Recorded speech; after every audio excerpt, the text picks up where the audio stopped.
The late afternoon sunlight stretched long, slender shadows across the dusty dirt road that cut through Colton Hayes' vast ranch in Fairlawn County. This land had once been a symbol of success, where the 45-year-old man had acquired everything money could buy: a grand ranch, multiple thriving businesses, and the respect of the surrounding community. Yet, Colton's sun-kissed face rarely wore a smile. Since losing Evelyn, the wife he loved more than life itself, the past 5 years had felt like an unending drought. As his pickup truck roared away from town after a successful meeting with investors, clouds of golden dust rose behind him, glittering in the setting sun. A soft country tune played on the radio, a song about family and belonging, but Colton reached out and turned it off. Silence seemed to comfort him more than any melody. At the eastern bend of his property, a movement in the rearview mirror made him squint. 3 small figures had appeared, following the truck. Colton frowned, gradually slowing down. This land was miles away from the nearest house. No one should be walking out here. "What in the world?" he muttered, jumping out of the vehicle. Through the haze of dust, he saw 3 little girls, identical in appearance, quietly approaching, no older than 3, with dirty blonde hair, worn-out dresses, and smudged faces. But what was strange was their calm, no fear, no confusion, their eyes locked onto him, as if they had already chosen him. "Hi there," Colton said softly, crouching down to appear less intimidating. "Are you girls lost?" The 3 girls stopped in unison, eyes deep and tired. The one in the middle clutched a tattered doll to her chest like a treasure. Not a single word was spoken, only a gaze both hopeful and wary that tugged at Colton's heart. "Where did you come from?" he asked, looking around, but there was no one else, just fields stretching to the horizon. The girl with the doll took a trembling step forward, holding out the doll. Sewn onto its faded dress was a carefully attached scrap of paper. Colton gently removed the note, careful not to touch the doll. The handwriting was crooked, like a child's, but the message was unmistakable. "Help Grandma Agnes is very sick. No food, no medicine. Red Fern Cabin." Colton's heart sank. He knew Red Fern Cabin, an old, abandoned house on the edge of his ranch, one he had once considered tearing down. 3 small faces still stared at him, unblinking. He gave a small nod, as if making a solemn decision. "Hop in," he said, opening the door, his voice gentle. "We're going to help Grandma Agnes," as he helped each girl into the back seat. A strange feeling filled his chest. Something profound had just happened. He couldn't quite name it, but he knew these weren't just lost children. They were messengers, unseen forces pulling him out of the lonely shell he had mistaken for peace. The truck rolled along the overgrown path toward Red Fern Cabin.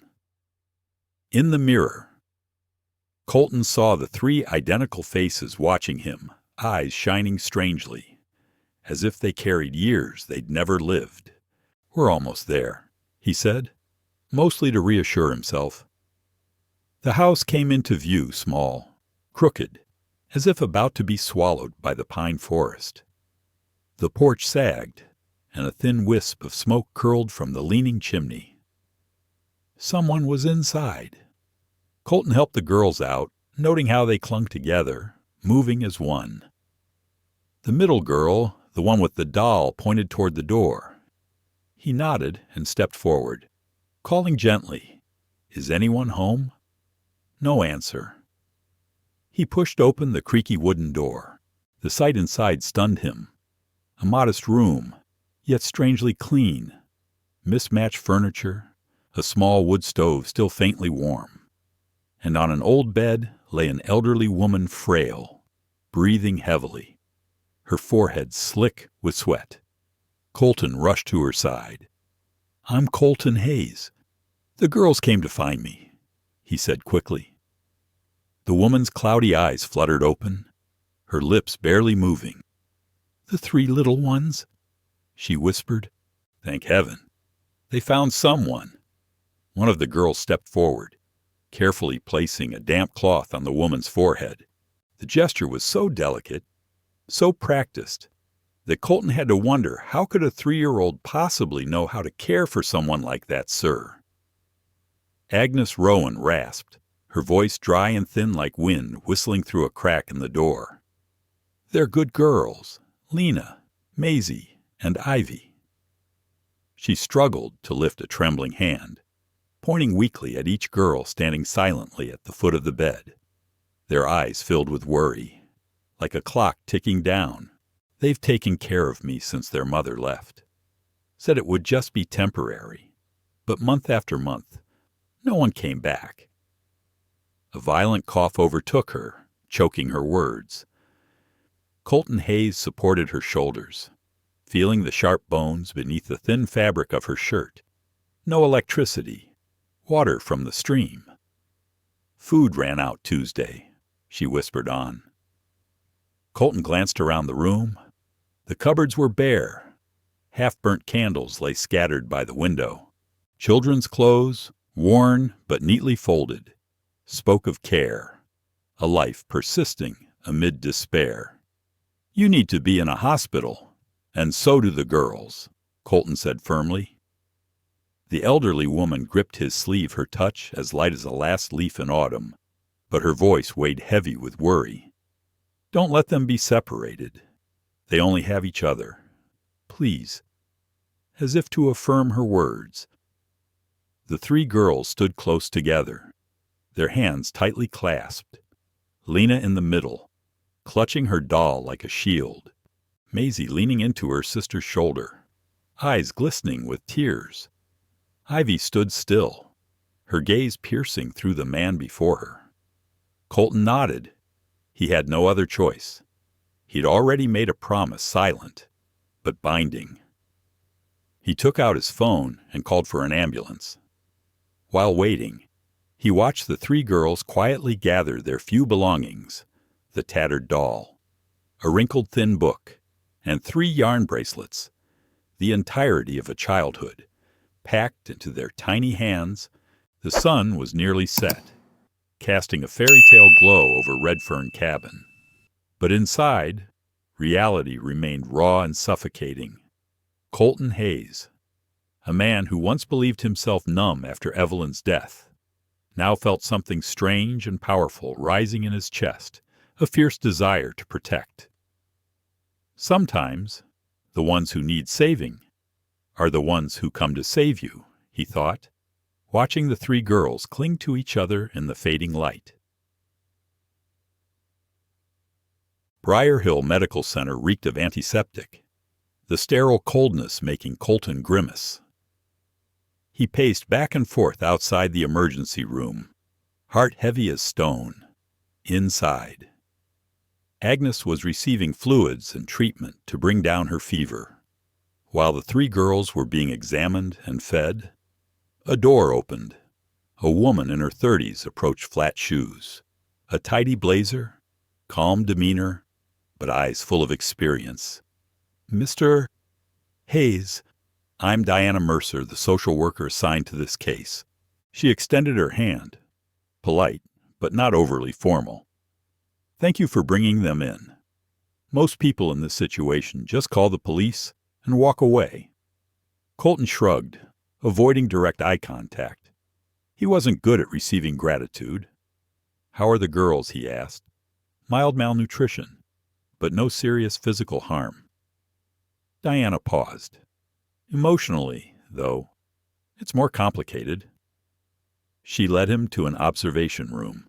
Through a one-way mirror, Colton saw the 3 girls curled up together on a single chair, even though there were 3 identical chairs in the room. Lena still held the doll, arms wrapped around her sisters. "We're having trouble finding a placement for all 3. At the moment, no foster home in the surrounding 3 counties can take all of them together." "You mean They might be split up, one child per home, until we find a better option. No, Colton blurted before he could think. The suddenness of his voice made Maisie start crying. The sisters immediately huddled closer, whispering comfort to each other. The sight choked Colton with emotion. "I'll take them in, temporarily," he said, surprising even himself. "Mr. Hayes, until a proper place is found that keeps them together. My ranch is big enough. I can hire help." Diana narrowed her eyes slightly, gauging his sincerity. "You've never taken care of children. I have money. I can learn, and it's better than splitting them up." Through the glass, Ivy, the quietest one, looked straight at him, as if she could sense everything.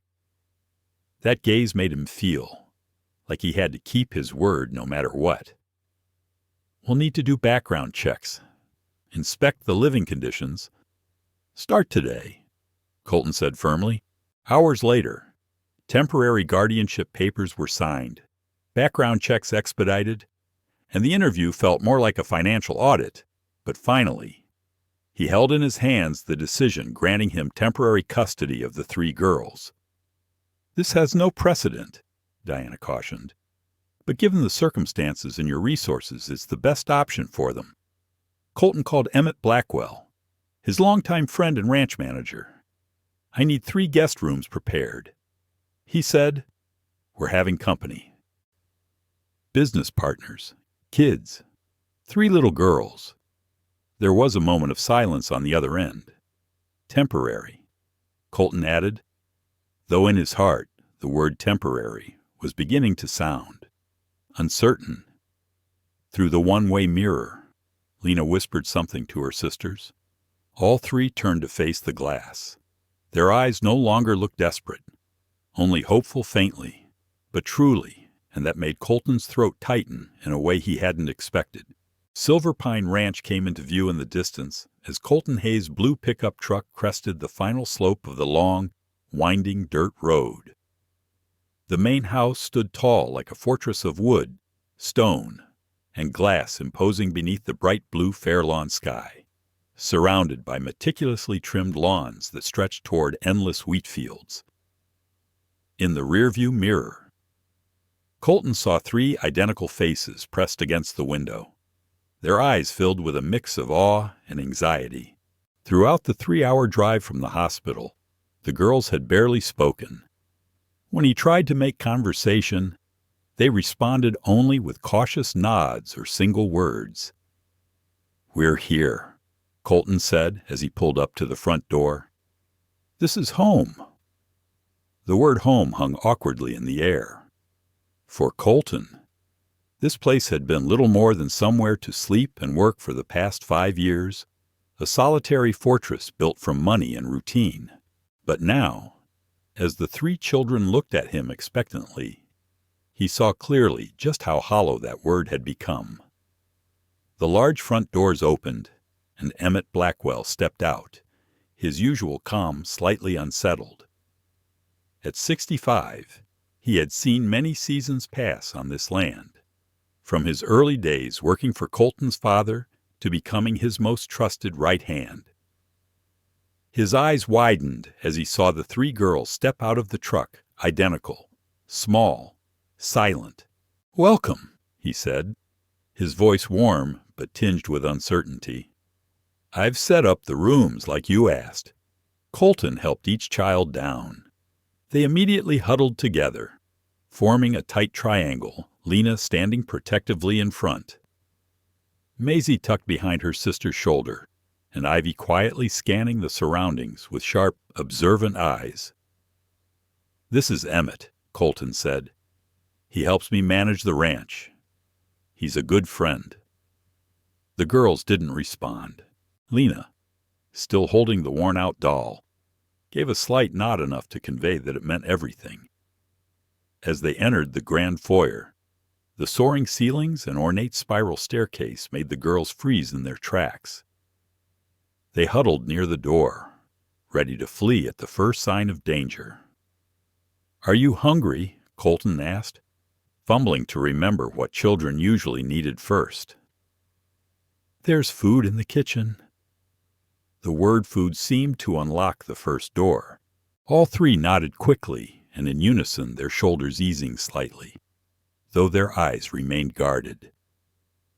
In the kitchen, Clara Maddox, the housekeeper who came twice a week, had left a pot of fragrant stew warming on the stove. But the girls stood frozen at the threshold, as if unsure whether it was really meant for them. "Please, have a seat," Colton said, gesturing to the dining table. After a few seconds of hesitation, all three climbed onto a single chair, squeezing together tightly. Emmett could only glance at his boss and give a small shrug. Colton ladled 3 small bowls, placing one in front of each girl. They ate slowly, spoon by spoon. But what moved him most was the sight of all three thinking no one noticed quietly slipping pieces of bread into their coat pockets, as if afraid there might be nothing left tomorrow. When the meal ended, Emmett led the group upstairs to the guest wing, where 3 small rooms had been hastily prepared. Each had a child-sized bed and a window overlooking the vast meadows. "This one's Lena's room," Emmett said, opening the first door. "Maisie's is right next door. Ivy's is across the hall." The reaction was immediate and heartbreaking. Maisie's eyes welled with tears. Ivy gripped her sister's hand tightly. All three stepped back in fear. "No," Lena said, her first word since leaving the hospital. Colton crouched down to meet their eye level. "You each have your own room. They're really nice." 3 tiny faces looked at him as though he had just proposed something terrible. Maisie began to cry. Lena repeated herself, more firmly this time. "Together. Please, don't separate us." That night, even though each child had a soft bed and a beautiful room, Colton found them sleeping together on the floor of Lena's room near the door, their belongings neatly packed, as if ready to leave at any moment. The sight rendered him speechless. Moonlight streamed through the window, illuminating their small, curled-up bodies. Colton gently covered them with a blanket, careful not to wake anyone. As he did, Ivy opened her eyes. She stared at him for a long moment, not afraid, not angry, just as if she were measuring him, deciding whether he was worthy of trust. Then she closed her eyes again, resting her head on her sister's arm. At dawn, hues of pink and orange spread across Silver Pine Ranch. In the kitchen, Colton was already on his 3rd cup of coffee, eyes fixed on the backyard. The 3 girls, now unexpected guests, were quietly exploring the yard as if walking on foreign land. Even though a week had passed, they still moved as one never more than an arm's length from each other. Every morning, he found the same scene, the 3 of them sleeping on the floor, belongings packed beside them, as though they still didn't believe they'd be allowed to stay. He understood, because he had once been like them, not lacking a house, but lacking a place that could truly be called home. "They're survivor children," Nora Whitmore said as she set a basket of books down on the living room table.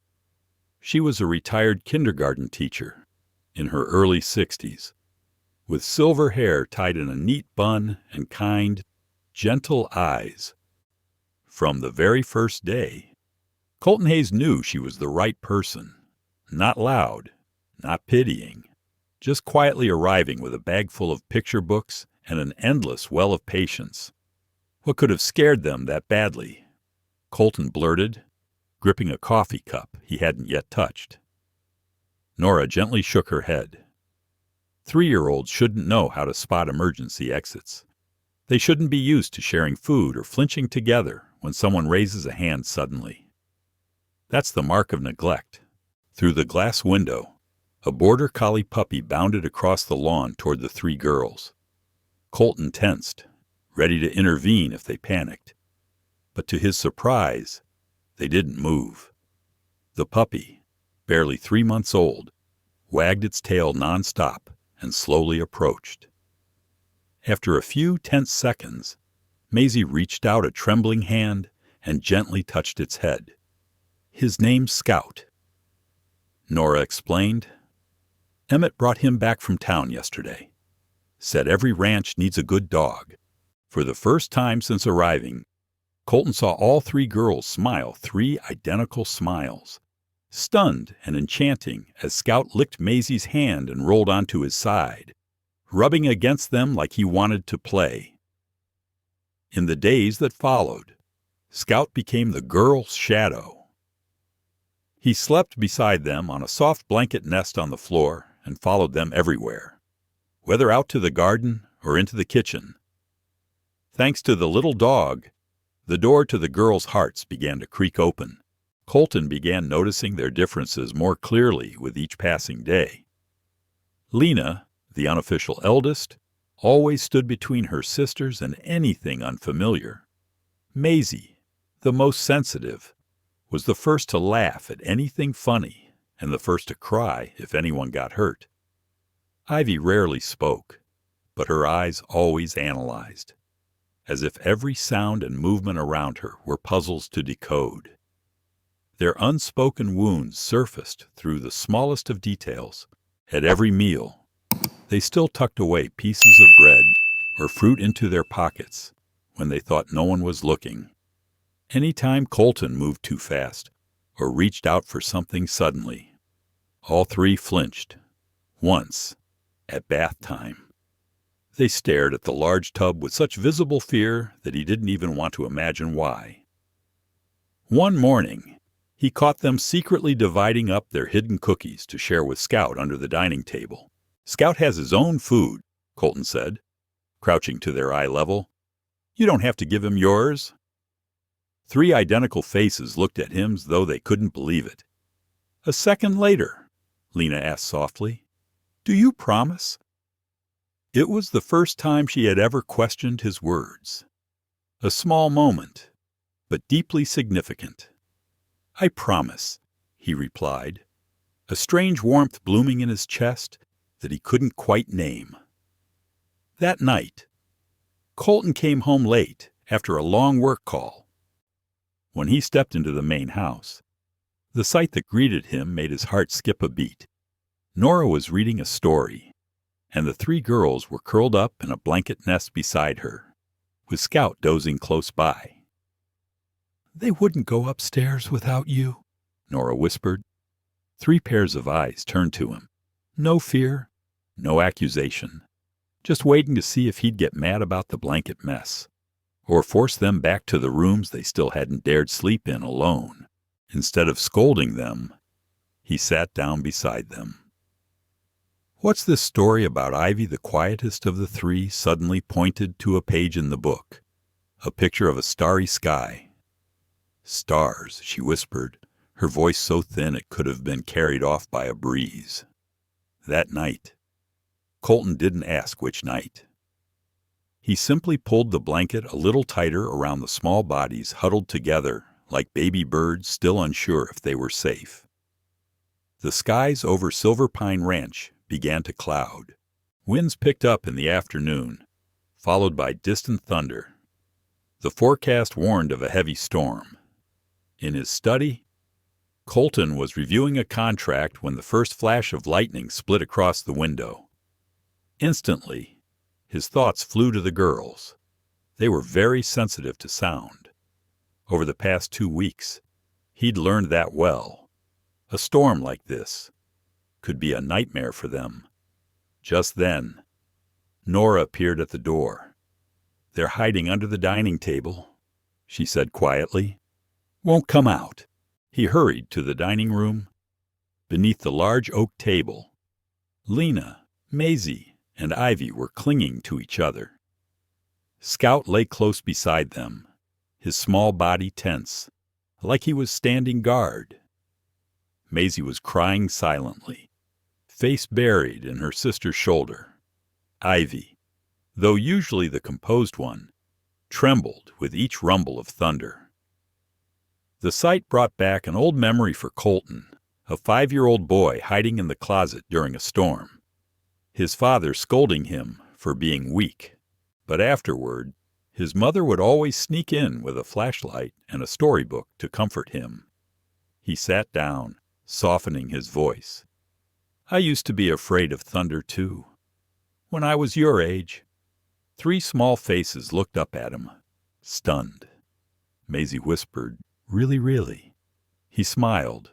"Want to know what my mom used to do?" All 3 nodded gently. 20 minutes later, the living room had transformed into a fabric fortress. Blankets stretched from one chair to another. Flashlights and lanterns lit the inside with a warm glow. Inside the temporary fort, Colton, the 3 little girls, and one tiny puppy sat huddled together as if time had come to a stop. Inside the makeshift blanket fort in the living room of Silver Pine Ranch, the soft beam of a flashlight illuminated a star chart that Colton Hayes had just spread out. The 3 little girls and Scout sat close beside him, eyes wide in the dim, magical light. "When I was little, whenever I was scared of storms, my mom would tell me stories about the stars," Colton said, pointing to a constellation. "She used to say every star has a story, and if you know them all, you'll never feel alone." A loud clap of thunder shook the windows. Maisie flinched, but instead of reaching for her sisters, she instinctively reached for Colton. Her tiny hand gripped his tightly. Her wide, round eyes held not just fear, but a fragile, budding trust. Colton gently squeezed her hand and continued the story. Slowly, her breath began to steady. That moment left a deep and quiet crack in the wall that had stood between him and the children. That night, the storm raged outside, but inside the fabric fort, Colton taught the girls how to count the seconds between lightning and thunder, each second a measure of distance. A small magic trick that turned fear into a game. When it was time to sleep, instead of curling up on the floor by the door as usual, the girls stayed in the blanket fort, snuggled together. Scout lay at their feet, guarding their sleep like a loyal sentry. Colton sat quietly in an armchair nearby, unwilling to leave, not wanting to shatter the fragile trust just beginning to form. The next morning, the sky was startlingly clear. While Colton was preparing breakfast, Ivy approached holding a folded piece of paper. Inside was a crayon drawing 4 people standing beneath a roof. A brown circle off to the side could only be Scout. "Is this us?" he asked softly. Ivy nodded. Her face was still serious, but in her eyes, something flickered, something that might be hope. That afternoon, Mrs. Edna, the elderly woman rescued from the old cabin, was well enough for a short visit. She wept when the girls threw their arms around her, like they were touching something familiar after a long time. "You've taken good care of them," she whispered to Colton, watching the 3 girls playing with Scout in the yard. "They look different now, less afraid, like they have somewhere to belong." She spoke of the girl's biological mother, her granddaughter, who had left in search of work and never returned. Those memories no longer made the girls flinch. Now, soft laughter began to weave itself into their play. The blanket fort remained in the living room for days after, a symbol, the beginning of trust. After a month, the girls had developed small routines, a sign that they were beginning to feel safe. They still insisted on sleeping together, but no longer near the door. Scout always lay close, barking at strange sounds, or comforting whichever girl woke up crying in the night. One morning, as Colton looked at their worn clothes and scuffed shoes, he knew the time had come. Today, "We're going into town," he announced over breakfast, "to get you some new things." 3 identical faces looked up from their cereal bowls. Surprise turned into unease. Lena's eyes narrowed. "Are we coming back?" she asked, unconsciously gripping her sister's hands. The question hit Colton like a blade to the chest. "Of course," he said firmly. "This is your home. For as long as you want." Maple Ridge was quiet on Tuesday morning. The girls sat close together in the back seat, pointing at cows, wheat fields, and even a rabbit darting across the road. When Maisie giggled at the rabbit, Colton felt a warmth spread through his chest like sunlight. Their first stop was Henderson's clothing store. The elderly shop owner cheerfully helped each girl try on colorful jeans, t-shirts, and pretty little leather boots. Ivy, usually the quietest, couldn't hide her delight at a pair of purple sneakers that lit up with every step. Everything was going so well, until they visited the toy store next door. While the girls were choosing stuffed animals, new friends for Lena's threadbare doll, a group of older kids entered with their mother. "Look, it's those weird triplets," a boy around 8 said loudly. "My mom says they got abandoned because nobody wants them. Why do they all look exactly the same?" "That's so creepy," added the girl beside him. Maisie's eyes filled with tears. Ivy froze, her body stiff. Lena stepped forward, fists clenched. "That's enough," Colton said calmly but firmly, stepping between the girls and the other children. "Say you're sorry." The mother, red-faced, immediately pulled her kids back and made them apologize. But the damage was done. The morning's magic vanished. The girls fell silent again. On the way home, Colton glanced in the rearview mirror 3 small figures, hugging their new toys tightly. But their faces were cold, distant. That night, while folding their new clothes and putting them away, Colton heard soft voices coming from the bedroom. Lena was speaking to her sisters, her voice low but steady. "It doesn't matter what they say, as long as we have each other. No one's going to split us up. I promise." That promise from a 3-year-old left Colton standing motionless in the hallway, heart aching, because he understood. These girls needed more than just new clothes or a place to sleep. They needed a family. And he, a man who once believed he needed no one, now realized he needed them too.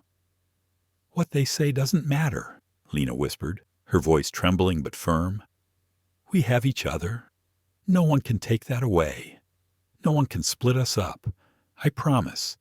That fragile vow from a child, who should never have had to carry such a burden, left Colton Hayes standing silently in the hallway, overcome with emotion. All this time, he had thought that a roof and a hot meal would be enough. But these children needed more. They needed to feel they belonged, to be loved, to be chosen as part of a family. And he, a man who had built walls around his heart for the past 5 years, wasn't even sure if he knew how to give that. But in that moment, he made a vow of his own, whispered so only the walls could hear, "I'll try. For you, I'll learn how to love again." The next morning, he stood at the office window, holding a cup of cold coffee. In the backyard, the 3 little girls sat apart, something rare, each lost in her own thoughts. Even Scout, their loyal puppy, couldn't coax a smile with his usual antics. The phone rang. It was Delia Monroe, the social worker, checking in. "Physically, they're fine," Colton said, his voice low. "But yesterday left a mark." After hearing about the incident in town, Delia sighed.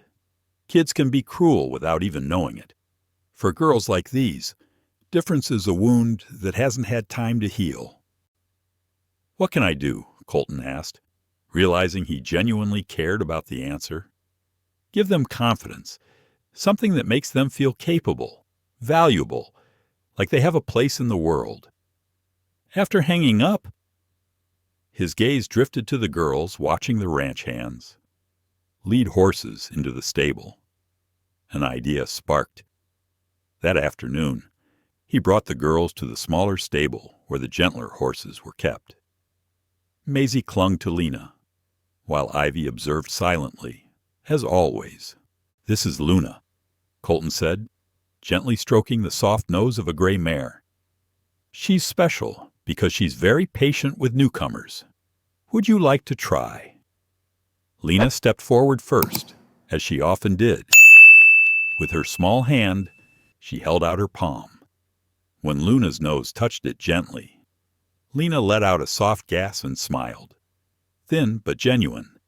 "She likes you?" Colton smiled. Next came Ivy. She approached with deliberate movements, mirroring her sister exactly. No fear, just calculation like she did with everything. Maisie hesitated. "She's so big," the little girl whispered. "But also very gentle," Colton said, crouching to her eye level. "Sometimes the biggest things are the gentlest. Do you want to try?" After a few moments of quiet persuasion, just a steady gaze and a warm smile, Maisie extended her hand, trembling, when Luna carefully took the slice of apple from her palm. Her fear dissolved, replaced by wonder, and then a smile radiant and full of sunlight. From then on, every morning after breakfast, Colton took the girls to the stables. He prepared 3 small grooming kits, each painted a different color blue for Lena, purple for Ivy, pink for Maisie.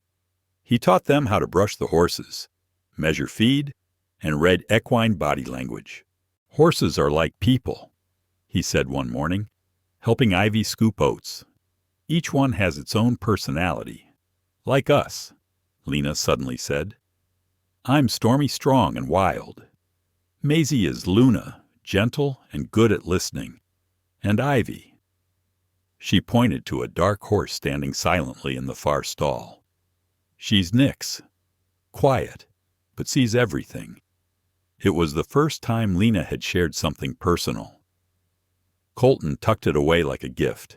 Strangely enough, Maisie, the one most afraid of horses, became the most attached to Luna. The mare seemed to understand her, lowering her head when the little girl approached, standing perfectly still when she stroked her back. Colton began giving the girls small tasks, filling water buckets, herding chickens, gathering eggs. When he handed each of them a little straw hat like the ranch workers wore, all 3 beamed their first shared, full smiles. "From now on, you're official employees of Silver Pine Ranch," he declared, and the atmosphere lit up like the sky in spring. One warm afternoon, after chores were done, he packed a picnic basket and led the girls to the small creek at the far edge of the ranch, beneath the drooping shade of a willow tree. He taught them how to make little boats out of leaves and twigs.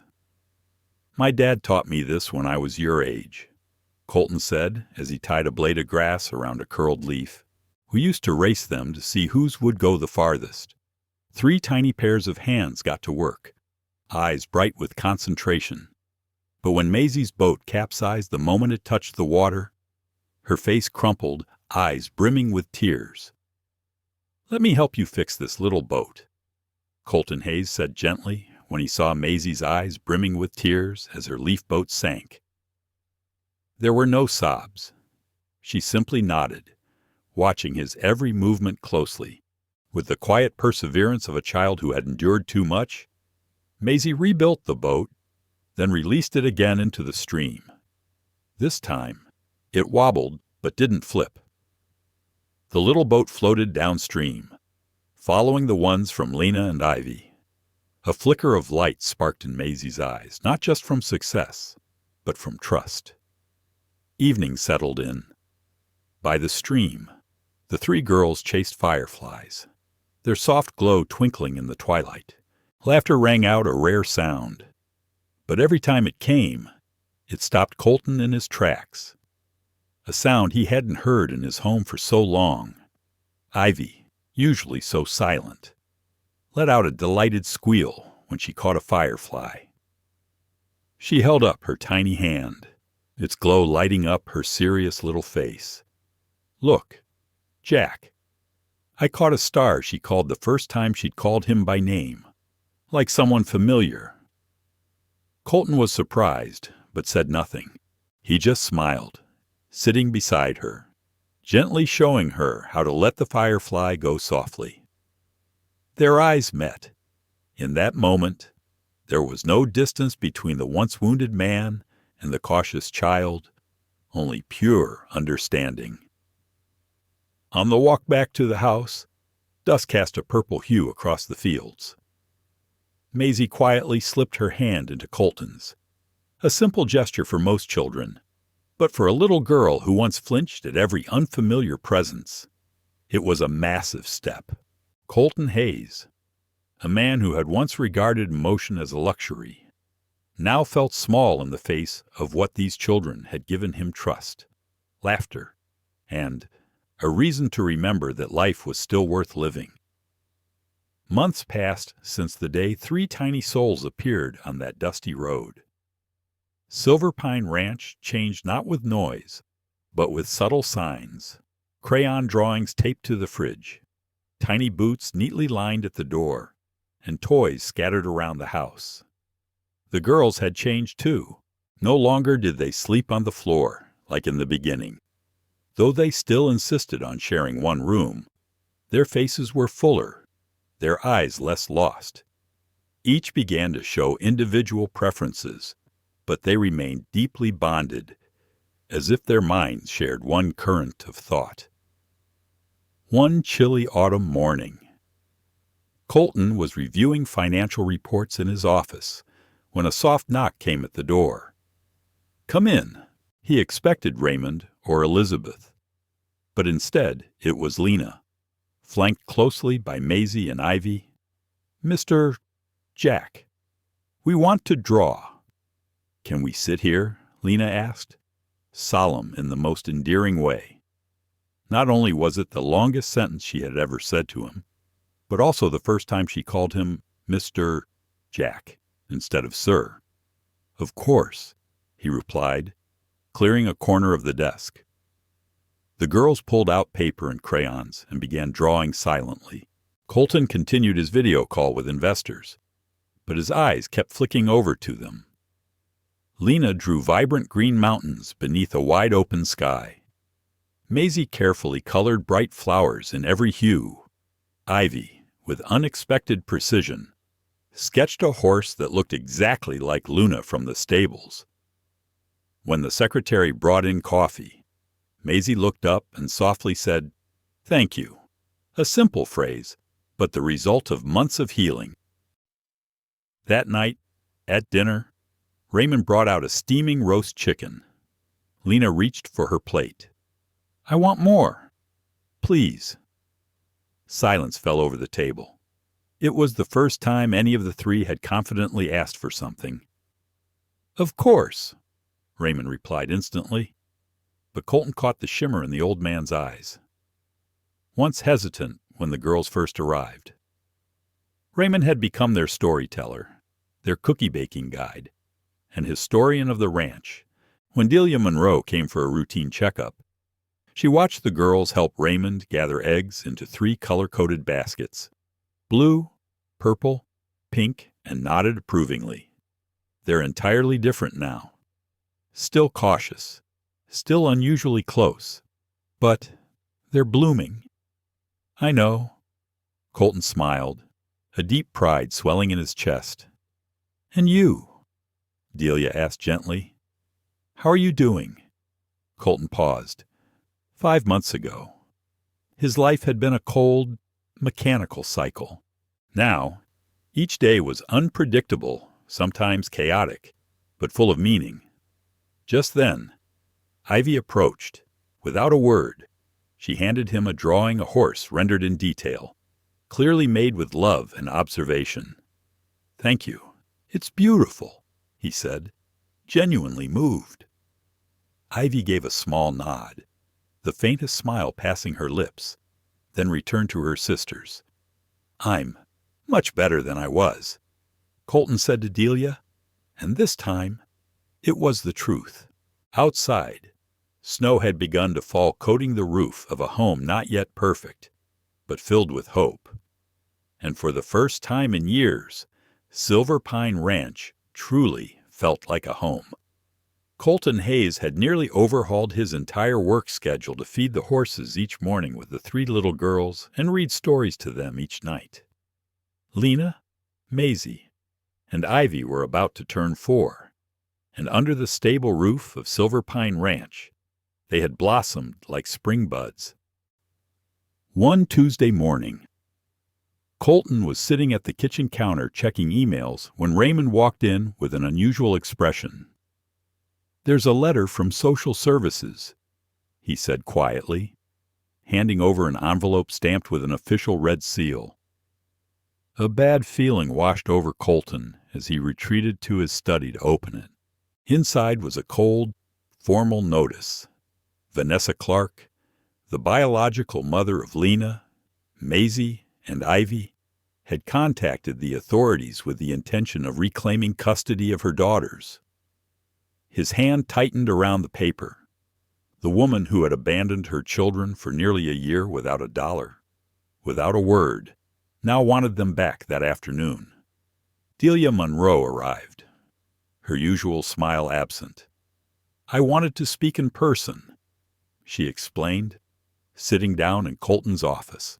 Delia informed him that Vanessa claimed to be rebuilding her life and was seeking to regain custody of the girls. Colton couldn't hide his anger. They had no food, no medicine, no one. "I found them like that." Delia nodded. "The court will take all factors into account: the duration of abandonment, the children's current condition.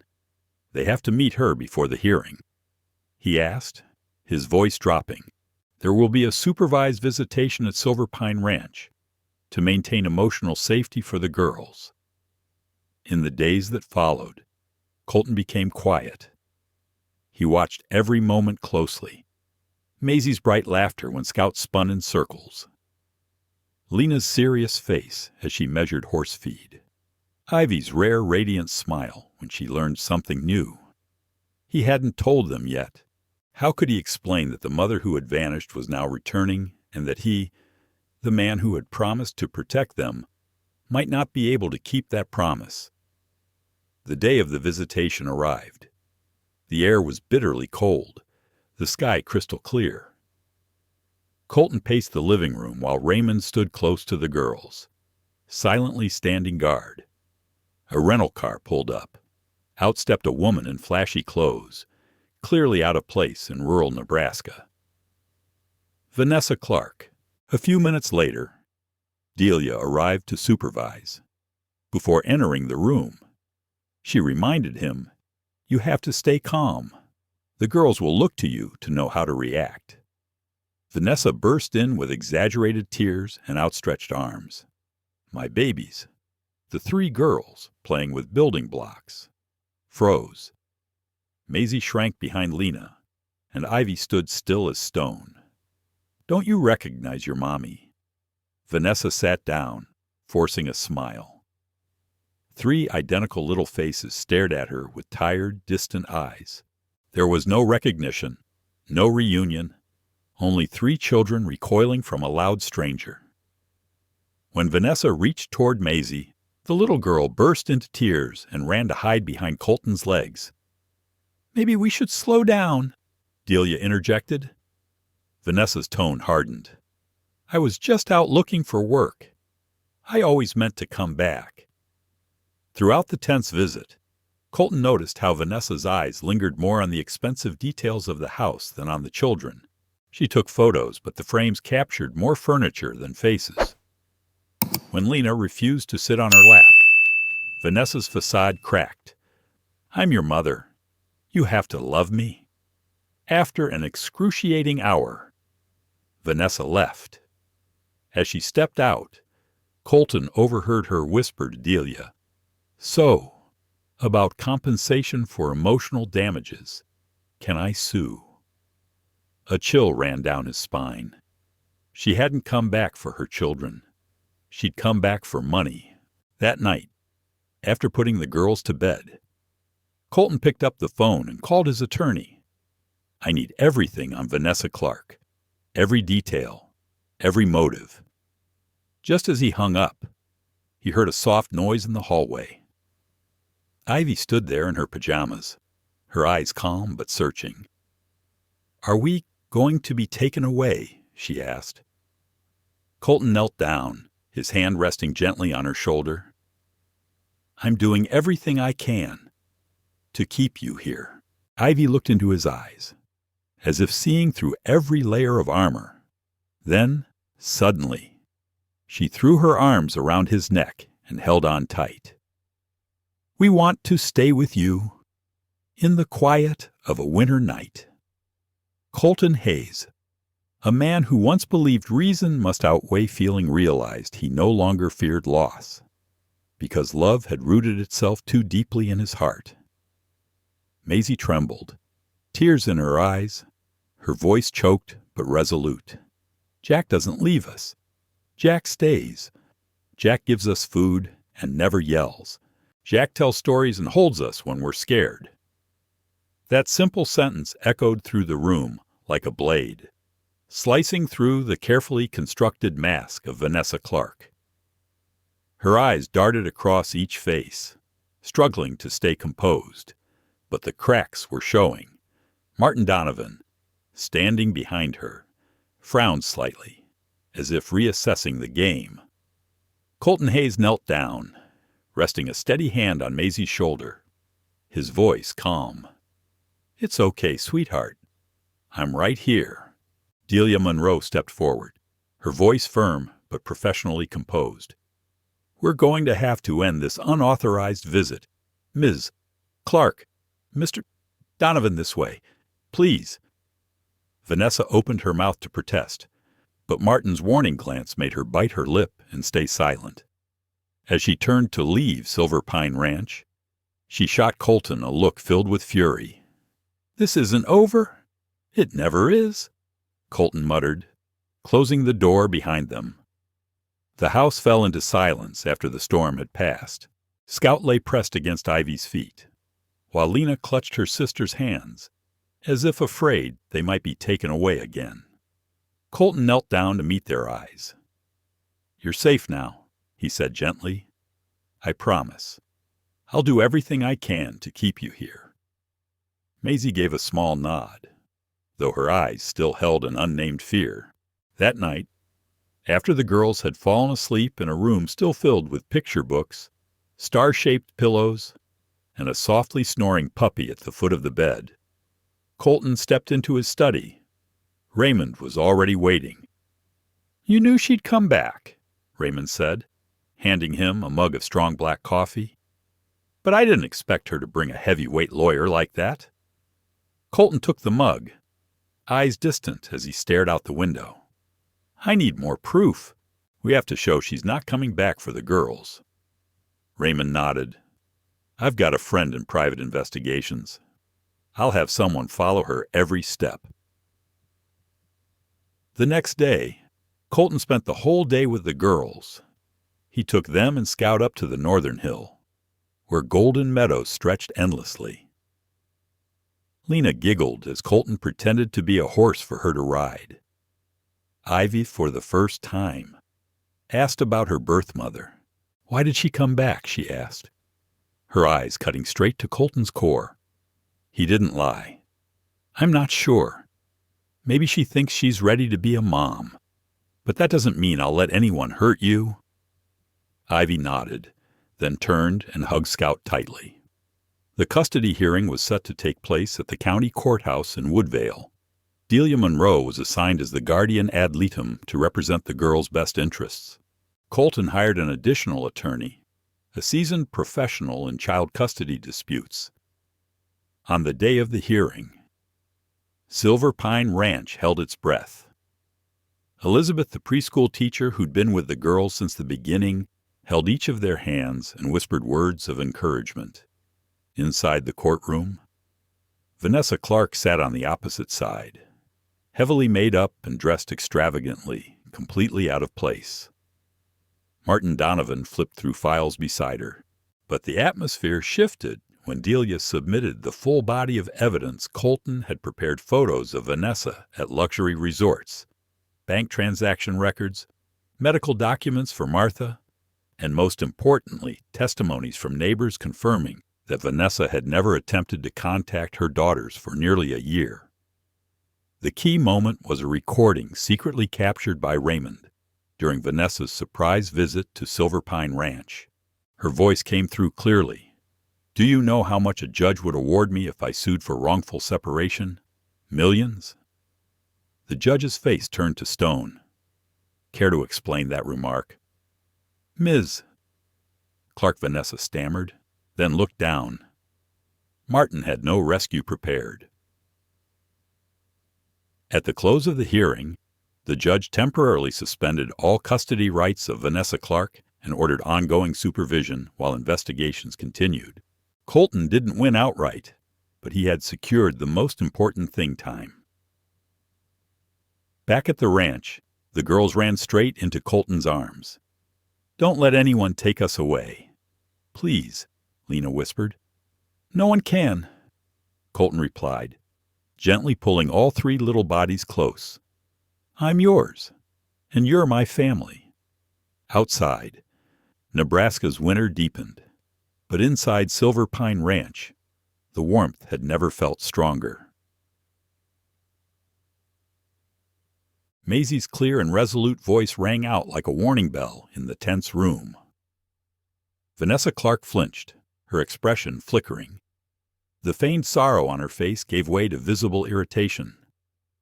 "This is ridiculous," she snapped. "They're just confused.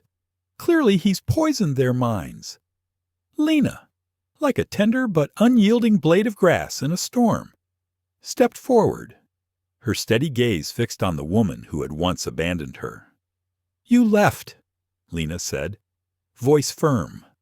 "Jack is ours now." Martin Donovan, realizing the tides had turned, subtly tugged Vanessa's sleeve. "We should continue this through legal channels," he said, his voice clipped. As Raymond escorted the uninvited pair out of Silver Pine Ranch, Delia Monroe turned to Colton, her expression serious but eyes flickering with hope. "I'll be including every detail of today's visit in my report," she said, especially the remark about compensation from Ms. Clark's own mouth. But Colton wasn't listening. He was kneeling beside Maisie, who had burst into tears after bravely confronting her birth mother.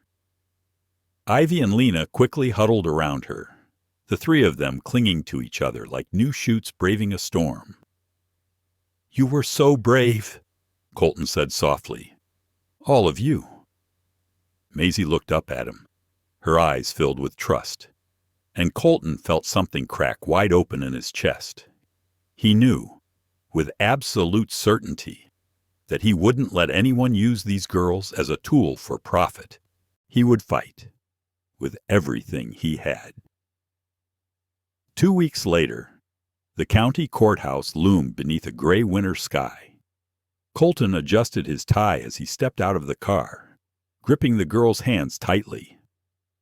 Though a successful businessman, he had never felt so small because today, the future of 3 little lives would be decided.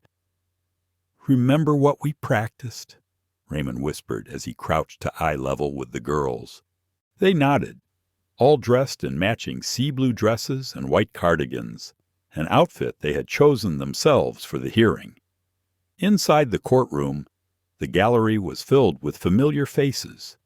Martha, now partially recovered, sat in the front row, looking anxious. Delia Monroe conferred with Colton's attorney. Elizabeth Jenkins, the retired preschool teacher who had become a dear family friend, sat beside the ranch hands from Silver Pine, who had taken the day off to show their support. Even Dr. Miller, the veterinarian who regularly checked on Scout, had come to testify. As Colton was guiding the girls to their seats, Vanessa Clark entered, accompanied by Martin Donovan and a new attorney. Her outfit was carefully chosen neutral tones, formal, calculated to create a positive impression. Upon seeing the girls, she rushed forward, arms outstretched as if to embrace them. But Delia stepped in quickly. "Please respect court protocols," Delia reminded her, her voice still professional but unmistakably firm. Vanessa's smile faltered. "I just wanted to hug my daughters." The girls watched the scene with tired eyes. Lena tightened her grip on Colton's hand, small, but firm with resolve. Judge Eleanor Simmons entered, a woman in her 60s with steel-gray hair and piercing eyes. The hearing began. Vanessa's lawyer presented first, a carefully crafted narrative of a remorseful single mother trying to rebuild her life. Vanessa cried at the right moments, her gaze frequently aimed at the judge. Then it was Colton's attorney's turn. He went straight to the facts. 11 months of abandonment, the girls' dire condition when found, and the remarkable progress they had made at Silver Pine Ranch. Medical reports, before and after photos, everything was laid out clearly. Martha testified. She said she'd be gone 2 weeks to find work. She recalled. Then 2 weeks became a month, then 6 months. "The last time I called when I couldn't even sit up, she said she'd send money. But she never did."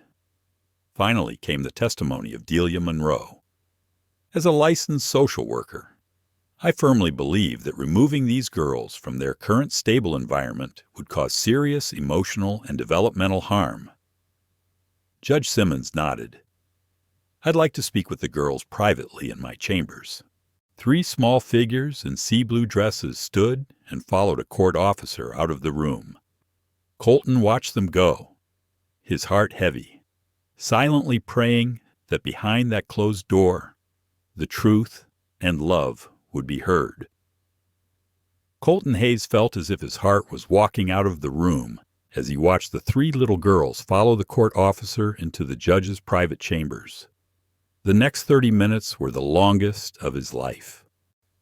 When Judge Eleanor Simmons returned with the girls, her face betrayed nothing but the subtle glint in her eyes, and the faint smile on Maisie's lips as she returned to her seat gave Colton a sliver of hope. Family law often brings with it complicated situations where there's rarely a perfect solution. The judge began. "Our foremost duty is always to place the best interest of the children above all else." Her gaze turned toward Vanessa Clark. "Ms. Clark, while biology may establish a genetic connection, it is action that defines a parent. Choosing to leave 3 children for 11 months without proper arrangements constitutes legal abandonment." Then she turned to Colton. "Mr. Hayes, you took in 3 severely traumatized children with no legal obligation. You not only provided material care, but also emotional stability, personal attention, and the safety they so desperately needed." She removed her glasses, pausing briefly before continuing. "Before making my ruling, I'd like to share something Ivy told me during our private session. When asked where she felt safest, she answered, and I quote, 'Jack scares away the monsters and cooks without yelling.'" That simple sentence echoed through the courtroom, undeniable in its innocence, its clarity, its truth, through the eyes of a child. This court hereby grants permanent guardianship to Colton Hayes and authorizes the immediate initiation of the adoption process. The gavel struck. This hearing is adjourned. A soft murmur of celebration spread through the room. Martha burst into tears. Raymond placed a firm hand on Colton's shoulder. Even Delia Monroe, ever the professional, beamed with joy. Colton knelt and wrapped the 3 girls in his arms. They didn't fully understand what had happened, but they could feel the warmth of the adults surrounding them. "So, we get to stay with you forever?" Lena asked, her eyes serious beyond her years. "If that's what you want," Colton replied, his voice hoarse with emotion. Ivy, the quietest of the 3, reached out and touched his cheek, where tears had silently fallen. Home, she whispered. A single word, but it held a universe. Silver Pine Ranch entered the holiday season transformed. For the first time since Sarah passed away, Colton allowed the entire main house to be decorated. Twinkling lights lined the eaves, and a towering Christmas tree stood in the center of the living room, surrounded by large windows overlooking the snowy plains. Higher. Raymond Maisie giggled as the old caretaker carefully hung an ornament on the tallest branch. The decorations weren't just store-bought. They included tiny handprints painted on clay, made by the three girls and Elizabeth Jenkins, and paper snowflakes clumsily cut, but full of love. From the doorway, Colton stood silently, holding a mug of hot cocoa. 5 Christmases had passed in quiet dinners and empty meetings. He had forgotten the magic of the season until he saw it through the eyes of children. "Jack, come look," Lena called out. What had once been Mr. Jack had gradually become just Jack, a small but deeply meaningful change. On Christmas Eve, Silver Pine Ranch was filled with laughter. Martha arrived with her sister from Omaha. Delia Monroe brought cookies and gifts. The ranch staff and their families filled the once quiet halls. Even Dr. Miller, who had cared for Scout, surprised everyone with a gift 3 adorable cowboy hats made specially for the girls. After dinner, Martha handed the girls a very special present, a carefully preserved photo album. "I kept this," she explained, "so that someday you'd know where you came from."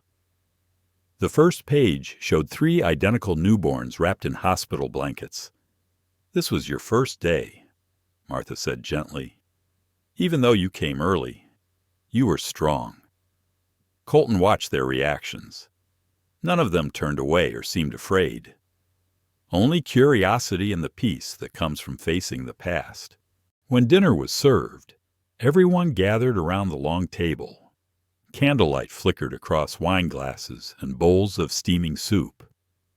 Raymond had prepared a true feast, full of traditional favorites and all the dishes the girls loved most. Before the meal began, Colton stood. "In my family," he said, "we used to go around the table on Christmas and say what we were most thankful for, a tradition he had long abandoned, convinced for years that he had nothing left to be thankful for. But tonight, surrounded by a small community bound together by 3 once-abandoned little girls, Colton Hayes knew he had found the most precious thing of all. "We're thankful for Daddy Jack and Scout," Lena declared loudly as she stood on her chair, her face solemn in the most endearing way. The words had barely left her mouth when the entire room fell into stunned silence. Then came soft applause, rippling through the Christmas dinner at Silver Pine Ranch. It was the first time any of the girls had called Colton Hayes Daddy. Spring arrived, bringing new life that swept across the ranch. The pastures turned a vibrant jade green. Wildflowers bloomed across the fields, and the triplets spent hours playing outdoors, with Scout now a grown dog bounding joyfully at their heels. The official adoption process was still being finalized, but with each passing day, the girls became an irreplaceable part of Colton's life. One April morning, as he sat on the porch reviewing contracts, Colton glanced toward the small garden where Raymond was helping the girls plant vegetables. Laughter rang out as Maisie planted a carrot the wrong way, and Ivy tilted her head, calculating the spacing between rows like a tiny expert. The transformation in the girls was remarkable. From terrified children who once curled up on the floor at night, they had become confident, curious, and full of life, always calling him Daddy Jack whenever they needed help opening a jam jar or removing a nail in the wood shop. Just as everything seemed perfect. A letter arrived that weighed heavily on Colton's heart. The soft handwriting on the pale blue envelope was unmistakable. Vanessa Clark. It was a 5-page letter filled with apologies, declarations of self-improvement through therapy, parenting classes, and a deep desire to start over. Enclosed were old photos of the girls as newborns. But it was the final part of the letter that revealed her true intent, a subtle hint that visitation rights could bring financial benefit to both sides. Colton tucked the letter into his coat pocket. He didn't want to make any decisions while still unsettled. That afternoon, he took the girls to the lake, their family's favorite place for peace and quiet. After tossing a few breadcrumbs to the ducks, he said gently, "Today, Daddy got a letter from your birth mother." 3 small faces turned toward him, each wearing a different expression. Lena looked cautious. Maisie gripped his hand tightly, and Ivy was silent, her eyes shining with the deep focus so typical of her. He unfolded the photos. "These are pictures of you as babies. Your birth mother wants to know if she can visit you." Lena studied the image like an illustration from a distant fairy tale. "I don't look like that anymore," she said softly, then went quiet. Maisie didn't even glance at the photos. "No, thank you," she said firmly, then rested her head on his shoulder. Ivy took the letter, skimmed through it, and silently folded it into a paper boat, a skill Colton had taught them the summer before. She looked at him. He nodded. The 4 of them watched the little paper boat drift across the lake, carrying the past with it, disappearing behind the tall reeds.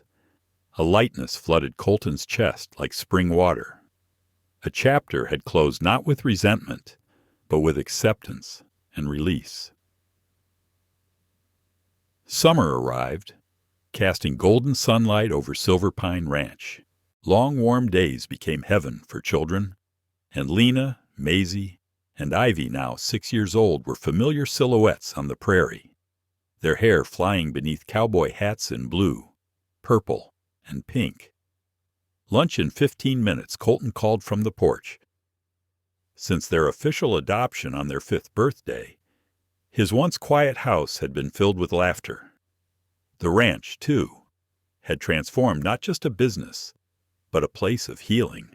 A corner on the east side of the ranch now housed the Miller Foundation for Children, offering therapeutic programs and rural experiences for orphans and trauma survivors. Lena, with natural leadership, helped Raymond calculate livestock feed. Small in size, but sharp in mind. She adored ledgers and charts like she was born to run a business. Maisie spent most of her time in the stables, where even the most temperamental horses calmed under her gentle touch. The ranch hands nicknamed her the Little Horse Whisperer. And Ivy, once the quietest, now wrote fairy tales for the children in the Foundation's programs.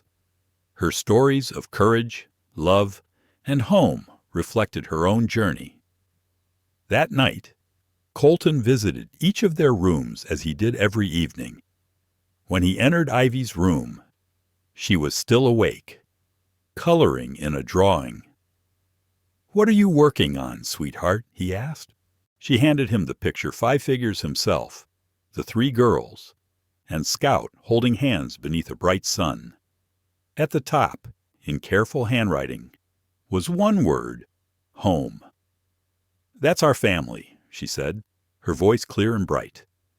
"Tomorrow I'll show it to the new kids at the center, so they know anyone can find a home." Colton said nothing. He simply pulled her into a hug, overwhelmed with love. In the quiet hallway, he stood still, listening to the soft breathing of 3 little girls, not related by blood, but daughters in every way that mattered. Scout's snoring, the rustling night wind, and the hush of peace wrapped around him. Not all families begin with blood. Some are born of bravery, of choice, and of 3 tiny figures who once stepped onto a dusty road and led a man back to himself. Sometimes Life leads us through turns that feel like dead ends. But it is in those very moments of feeling most lost that quiet miracles often find their way to us like three little girls on that dusty road years ago, bringing with them an entirely new destiny for a man who thought his heart had closed forever. The story of three abandoned children, a man who had lost everything, and the journey to piece together broken fragments with unconditional love isn't just a touching narrative. It's a reminder that family doesn't have to begin with blood. Sometimes, family is found in the ones who kneel beside you when you cry, who hold your hand through the storm, and who choose to stay when everyone else walks away. The image of three little girls who once curled up in fear on a cold floor, now confidently telling stories, painting, learning to farm, and offering hope to other children, is proof of what a nurturing, loving environment can do. And the man who once lived in the shadow of his past has now become a light for fragile young hearts searching for a place to call home. We can't change where a child begins, but we can create a place where they can rise. This isn't just the story of Colton, Lena, Maisie, and Ivy. It's the story of anyone who has ever felt alone, ever believed they were unworthy of love, only to discover that sometimes love shows up for no reason, with no conditions. If this story touched your heart, please leave a like. Share this video with someone you care about or anyone who might need a little hope. And don't forget to subscribe to the channel so you don't miss the next stories about love, about loss, and about the quiet miracles life still sends our way every day. Because who knows, right in the middle of your own chaos, you just might meet your own three little girls on a dusty road and realize family is the place we choose to stay forever.